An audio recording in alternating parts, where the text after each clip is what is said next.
Let me tell you something you might not know about Israel crossing the Red Sea.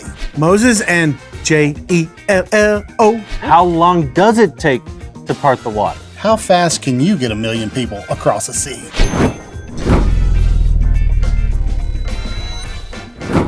Welcome to Flannel Board Friday, a series that is designed to take scripture-supported stories that you learned in Sunday school and hopefully fill in some gaps and maybe teach you something new. Let me read the story of Israel crossing the Red Sea and see what it looks like. Let's go to the flannel board.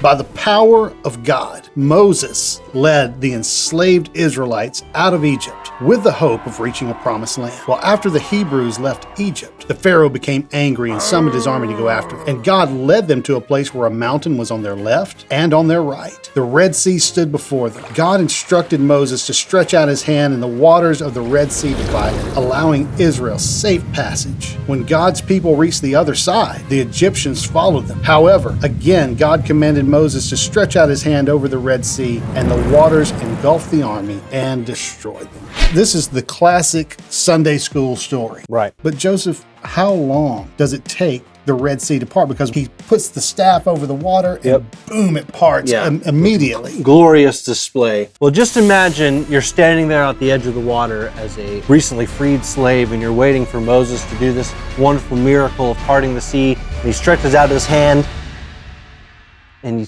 just feel a slight breeze blowing on your ears.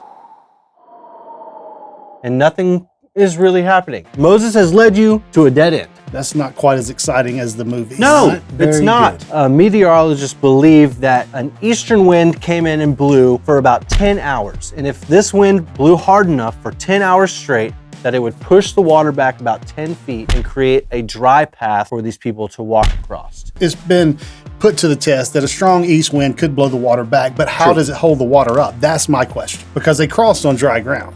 It's one thing to make the waters recede, but how do you make it stand up on end? Yeah, so I think I know a little bit, I don't know anything about that. So the Bible talks about there being walls of water on each side as the Israelites are crossing. And Moses, in his wisdom, does something very scientific to remember this occurrence. He writes a song about it, and he called it the Song of Moses. Genius. Moses uses the phrase, a blast from God's nostrils. Then he also uses a word called fa-paw, right? It actually means like to congeal or to curdle.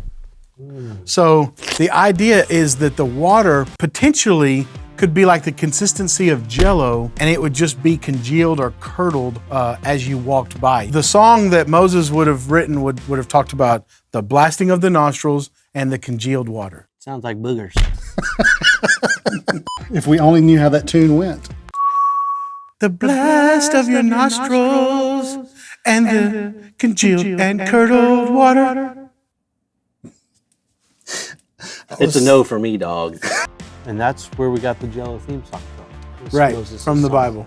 So we still have the problem of getting an entire nation across this sea with their Jell-O hallways and Pharaoh's army breathing down their neck. How long does it take to get at least 1 million people across a stretch of the Red Sea? Well, the Bible tells us that in the morning watch, when Pharaoh's army reached the sea, that they were already across. So that tells me that it was probably scooting step by step as the waters would part and recede, that the people would just be right there on top of it, so that they would all cross over in probably about 10 to 12 hours. They're all across, and here comes Pharaoh's army right in the morning watch. So it took all night for the sea to part and all night for them to get across. Guys, thank you for joining us for this episode of Flannel Board Friday. Be sure that you join us next week, because I'm going to talk about a teenage boy who carried around a human head for 15 years.